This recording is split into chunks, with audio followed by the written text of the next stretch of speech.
Welcome to The Next Chapter, a show about how to move your life forward and what comes next. I'm your host, Carey Pena, co-founder of the Center for Positive Media. Hi, everyone. I'm Carey Pena, and this is the Next Chapter podcast. Today, we are talking about an incredible story of overcoming trauma and resilience and beauty and grace.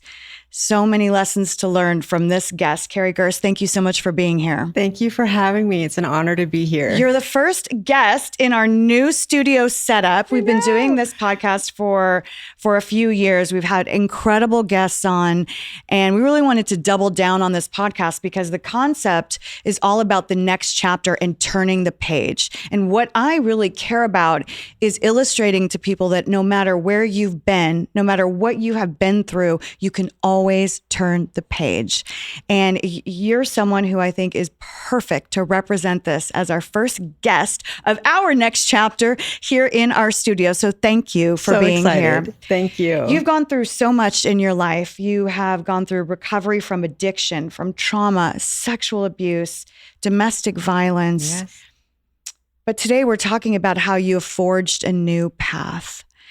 Talk a little bit about your background. So my addiction actually started when I was in my late 20s, 28 to be matter of fact. And I was a flight attendant for over 22 years and at a very young age. So I went to school when I was 17, graduated from flight attendant school when I was 18. And what that entailed for me was a career right off the bat, right? Because I was getting paid $22 an hour at age 18. Who does that? But as you kind of get into the grind and you're just going from Paris to London to New York, it's nuts. So your body kind of just has this no escape, really. You're just sore, you're tired, even if you're young or old. But when my addiction actually really started is when I broke my back. So I broke my back on the aircraft. We were coming back from China and we hit an air pocket because you can see turbulence on the airplane, but not the air pockets itself. And we hit that thing so hard. I went from top to bottom of that aircraft, from the roof to the bottom. I want to say 3 times. And I just broke my back in 2. It just totally cracked. Yeah, it was bad. Wow. I had major surgery. And back then, Vicodin wasn't a thing, right? It was like a Darvocet and then maybe a couple muscle relaxers after my surgery. And that's how it actually started. And I hated it. I hated the way it made me feel. It was like I was sleepy all the time. And all of a sudden, life starts to happen and you're like, oh, okay, I'm in pain. Let me just take this to mask the pain of the back surgery. But what was I really masking, right? And so that's where the addiction kind of started. And I was married at the time. My son was only, I think he was like a year and a half. And I got divorced. And then my son was gone. My husband was gone. It was one of those things where I just wasn't in tune with who I was and where I wanted to be in my life because I was still very young, at that time. Now I'm 23. And then the Vicodin started to come in because that's when the pain was so bad. And I thought I would tell my doctor, oh, I'm still in pain, which is valid 6 months in. But then it just turned into one thing to another and it just spiraled. And I was getting all these prescriptions for anxiety, for sleeping pills. Because, when you go to Paris and you come back, you're jet lagged. And it just got out of control, right? How bad did it get? It got so bad that I would get ready for a flight and I'm in the galley, passed out. And the captain, they don't know what's going on because they don't know me, right? It's just a 4-day trip with the crew, but we would party in the galleys. We would party all over the place in that plane. And it was the thing, but I couldn't put it down. That was, and I was constantly masking the pain of the divorce, the trauma from my marriage, from my son not being with me, which was kind of a godsend in a way. When my husband and I got divorced, he took him back to Guam, which was fine because I understood at that point in time, I could not take care of my son in my condition. And so it just spiraled after that. And I couldn't put down the pills because I was masking those feelings and understanding this is helping me not deal with what I have to deal with at this point in my life. What was your lowest point? My lowest point, I would say, when I got fired. Because, you can go to the union and say, these are the issues, but addiction was never something of my understanding. I didn't know what that was. I said, I got these from a doctor. These are prescribed to me. It's okay. And then it started to not be okay because I was functioning strictly on the medication. And then the alcohol came in. So if I didn't have one, I needed the other. What happened then to your life? Because things continue to get darker. Right. So after I got fired, I said, you know what? I need to figure out what I want to do because I did that for so long. And I tried little things. I was a makeup artist for about 6 years for Mac and Lancome, and I go all over the country, and I was good at it and I loved it. But then again, I wasn't really understanding what I was trying to cover, right? Because being adopted too, I was adopted when I was very young. My mom is British, my dad is German. And yes, we look totally different, right? Because I'm Asian, but I love that because I never put that into perspective. Like, I don't look like you, who am I? Right? I never looked at them in that sense. It was always something within myself that I just didn't know. I didn't know who I was at all, what my purpose was, what was my being on this earth, what was I supposed to do? And I was lost. You felt lost. I was just going to say. I was lost. And so at that point in time, you're now getting deeper and deeper into addiction. Alcohol became a big deal for you. And this actually took you down a real dangerous path.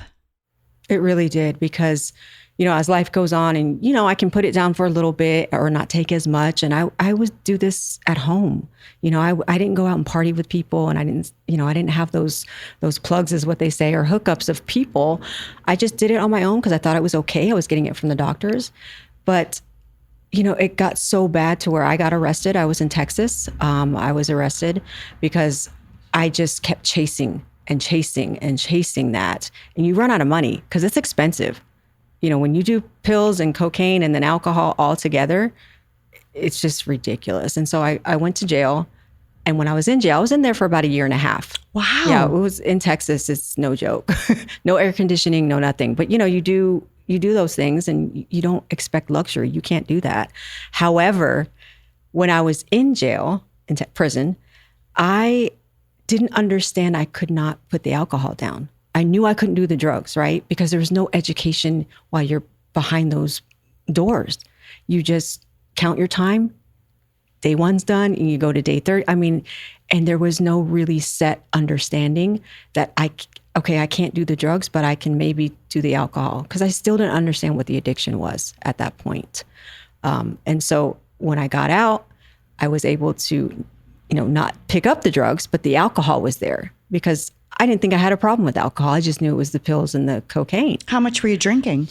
Gosh, I would say those vodka bottles are huge. Like on the weekends, I'd have barbecues. I would probably drink nonstop for 2 days, party nonstop. But then that turned into going right back to the drugs because your head hurts, or I'll just take it this one time. You have a hangover now at this point. And so it just spiraled. It got even worse after that. And pretty shortly after I was in Texas, we moved here, my husband and I, and it got okay because the environment was different. But I was already planning, right? I was already planning my next doctor's office, the visits when we come on vacation from Texas to visit my parents because they lived here. I would scope out who's going to be my provider, who's going to write those scripts for me. How long did this go on for? Gosh, this went on all the way until I was 41 years old. Today I'm 48. So this went on decades. Yeah, decades. When you think about the fact of being in prison, I know that that's got to be a little embarrassing. But you've come to the point now where you're owning your story. Right. And you had to really dig into, like you said, the underlying factors. And there was quite a bit of trauma there. Trauma that you were realizing, even though you have loving parents, but you were adopted. So you were searching for your identity. You've also walked through domestic violence and sexual abuse. Can you talk a little bit about that? Yeah. So when I got to Arizona, like I was saying, I was doctor shopping is basically what I was doing. And back then it wasn't as bad, but it started to get worse in, I want to say 2012, to about 2013, where it was harder to get those medications. So, and this is really great for me to say this, because if it can help just that one person. And I've only told 2 people this part of my story. So when I got here to Arizona, I was doctor shopping, right? And I found a doctor, great, in Chandler. And I would go in and see him and say, all the underlying issues, my back hurts, this is pain. I'm at a number 10 today. And that was the first visit. The second visit, I would go in and I get my prescriptions, and I knew that. And he closed the door. I'll never forget it. He closed the door and he asked, what is my pain level today? And I said it was a 10. He goes, how can I help with your pain besides prescriptions? And I looked at him and I wasn't scared, but I understood what he was going at next. I thought maybe he was going to ask me out on a date or whatnot, but he raped me. And it was something that at this point in time in my addiction, I was so desperate and I blamed myself for so long, right? And sorry, it was hard for me to say something to myself, saying it's okay to tell somebody, but I never did. I just told my husband 3 months ago. Yeah. And understanding the trauma because I pushed it way down, right? Because I thought, well, he's giving me prescriptions. He's giving me the needs I need. So what can I do in return for him? And that continued for about 5 months after that. Yeah. The sexual abuse? The sexual abuse and going to this was in the office. In the office. And you didn't ever report that? I never did. Because the shame and the guilt of saying, this is where I am today in my addiction. This is what I deserve, and again, it's going back to my identity, not knowing who I was and how strong I am as a woman, because I am, and so that's why I think telling this today, my story, that parts of that story, because I'm sure it's happening to others. I know it is. I'm hoping he's not in practice anymore. And I didn't want to deal with the media or, anything else. I didn't know. And I told my mom, and she just asked me if I was going to tell anyone.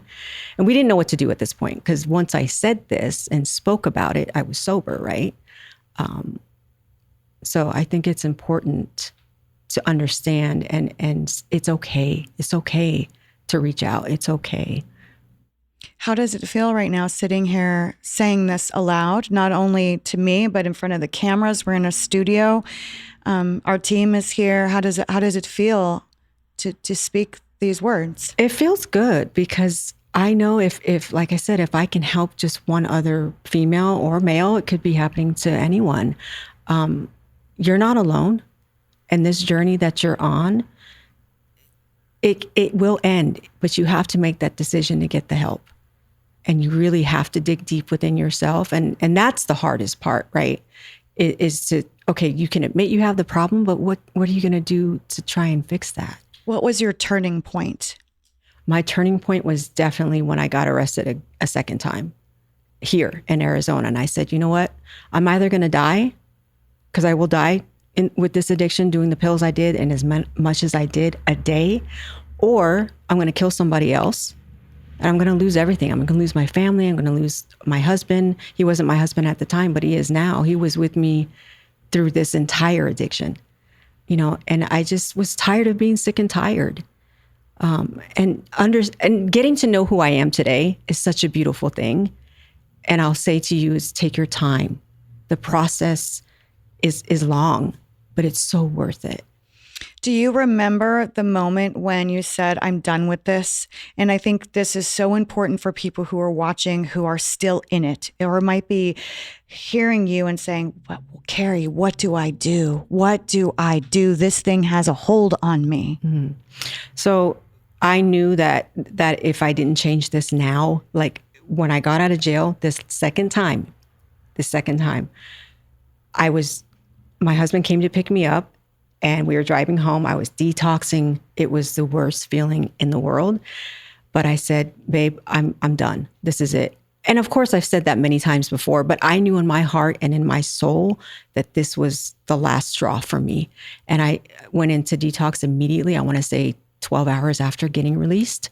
I got sober, and the interesting thing is when I got sober, it was you're on a pink cloud. Like you can do anything. You're determined. But I got that because I went to treatment.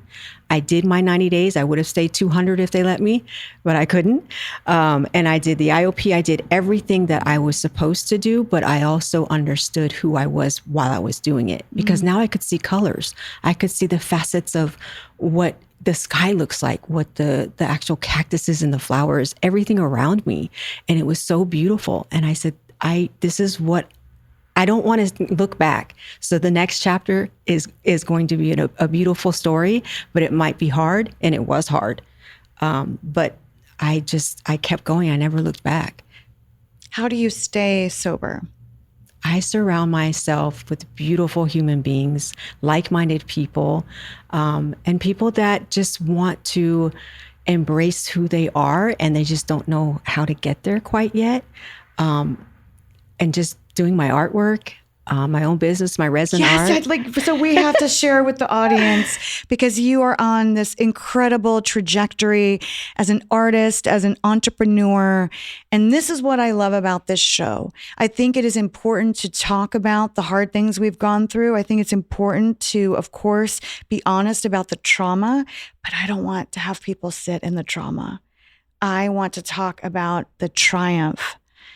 And that's what you're experiencing right now. Right. I mean, you have a really successful art business. You are so talented. And you're working with my beautiful friend, Brandon Lee, at Art of Our Soul.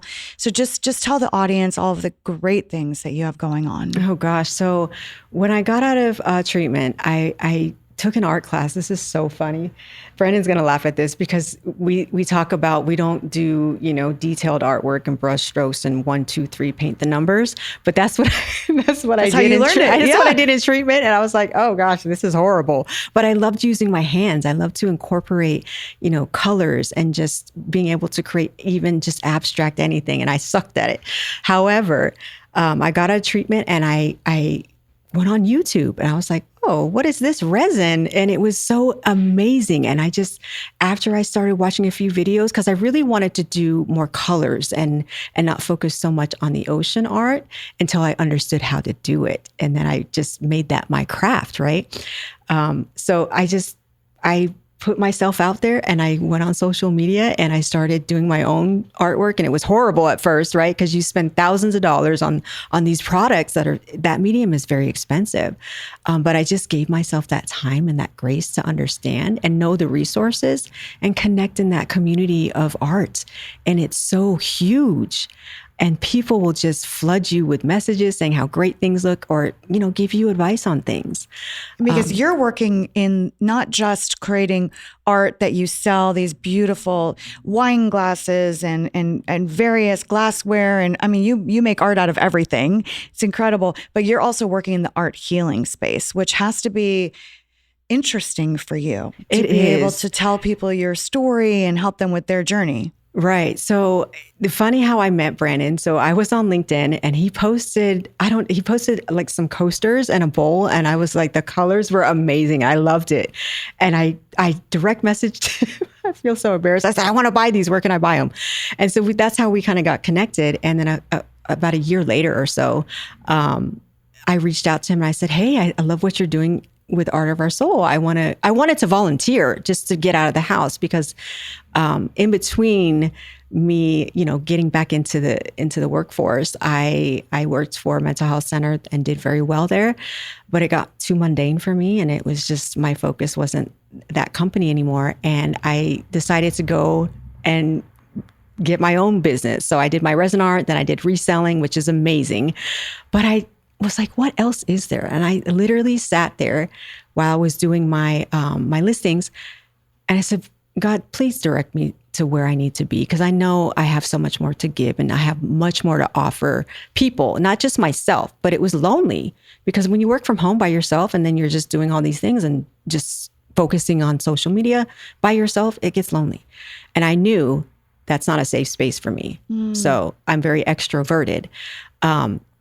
So then Brandon and I kind of hooked up on LinkedIn, and he said, why don't you come in and just take a class and see how you like it? And it's been history ever since. We've just been creating some amazing pieces of art with the clients and with each other.